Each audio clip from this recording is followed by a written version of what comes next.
Assalamualaikum warahmatullahi wabarakatuh. Pada kesempatan kali ini saya akan membahas tentang prinsip distribusi bagi hasil. Penerapan bunga dinyatakan riba yang haram hukumnya menurut syariah Islam. Sebagai gantinya, sistem ekonomi Islam memberlakukan bagi hasil. Dalam prakteknya, ketentuan bagi hasil usaha harus ditentukan di muka atau pada awal akad usaha disepakati oleh para pihak. Lalu apa sih perbedaan antara bunga dan bagi hasil? Untuk bunga, itu didasarkan pada pokok atau jumlah uang yang dipinjamkan. Sementara untuk bagi hasil, itu didasarkan pada keuntungan yang diperoleh pihak bank sesuai dengan proporsi rasio bagi hasil yang telah disepakati bersama. Untuk bunga, itu jumlahnya berubah sesuai dengan kondisi pasar. Artinya, nasabah kredit harus tunduk pada pemberlakuan perubahan tingkat suku bunga tertentu secara sepihak oleh bank, sesuai dengan fluktuasi tingkat suku bunga di pasar uang. Nah, pembayaran bunga itu sewaktu-waktu bisa meningkat atau menurun dan tidak dapat dihindari oleh nasabah di dalam masa pembayaran angsuran kreditnya. Sementara untuk bagi hasil, nisbah atau bagi hasilnya itu tetap sesuai akad di awal dan itu berlaku hingga berakhirnya masa perjanjian pembiayaan. Nominal untuk bunga itu tetap sesuai dengan suku bunganya. Dia tidak tergantung pada kinerja usaha. Jumlah pembayaran bunga tidak meningkat meskipun jumlah keuntungan berlipat ganda saat keadaan ekonomi sedang baik. Sementara untuk bagi hasil, nominalnya itu berubah sesuai dengan kondisi kinerja usaha.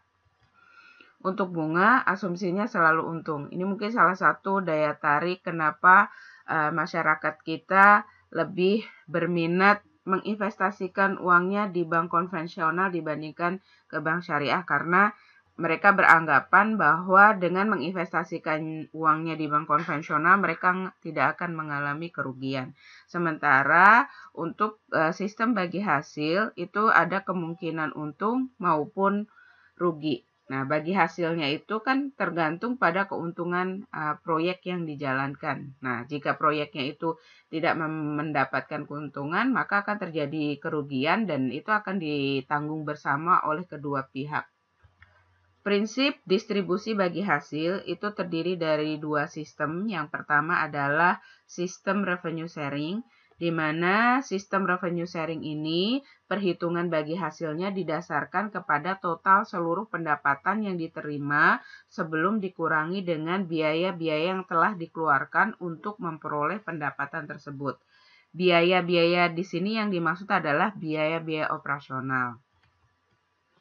Di dalam sistem revenue sharing, sohibul mal atau pemilik dana itu akan menanggung kerugian apabila misalnya terjadi likuidasi atau jumlah aktiva lebih kecil dari kewajiban, maka sohibul mal lah yang akan menanggung kerugian tersebut. Yang kedua adalah sistem profit sharing.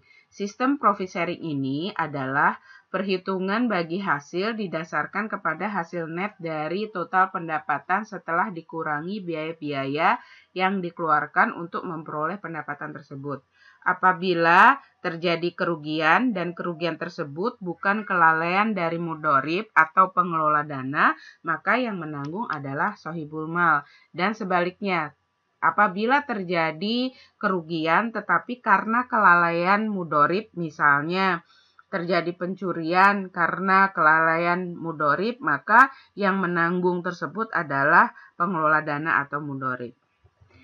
Di dalam sistem profit sharing itu tidak ada yang namanya loss sharing, artinya apabila terjadi kerugian dan kerugian tersebut bukan merupakan kelalaian mudorib, maka ditanggung oleh sohibul mal. Misalnya terjadi bencana alam dan itu akan menyebabkan atau berimbas kepada investasi yang diinvestasikan oleh mudorib dan menyebabkan kerugian, maka kerugian tersebut yang menanggung adalah sohibul mal. Di Indonesia, praktek perbankan syariah saat ini masih menggunakan revenue sharing untuk mendistribusikan bagi hasil kepada sohibul mal. Berikut ini saya tampilkan laporan laba rugi Bank Syariah Amanah sebagai ilustrasi bagian mana sih yang akan dibagikan kepada nasabah kalau perbankan tersebut dia menggunakan sistem revenue sharing maupun sistem profit sharing.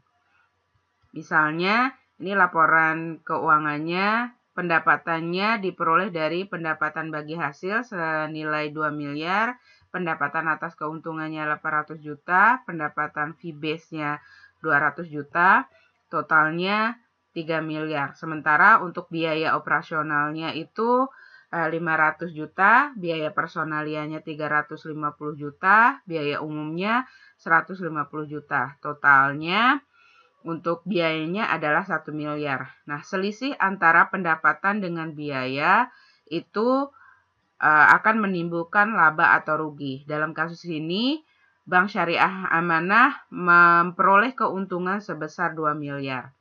Jika Bank Syariah Amanah dalam membagikan nisbah bagi hasilnya kepada nasabahnya dengan sistem revenue sharing, maka bagian pendapatan yang senilai 3 miliar inilah yang akan dibagikan kepada nasabah. Sementara apabila Bank Syariah Amanah, dia dalam membagikan bagi hasil atau nisbah bagi hasilnya itu didasarkan pada profit sharing, maka laba senilai 2 miliar inilah yang akan dibagikan kepada nasabah. Nah, itu tadi penjelasan tentang prinsip bagi hasil. Mudah-mudahan dapat dipahami. Wassalamualaikum warahmatullahi wabarakatuh.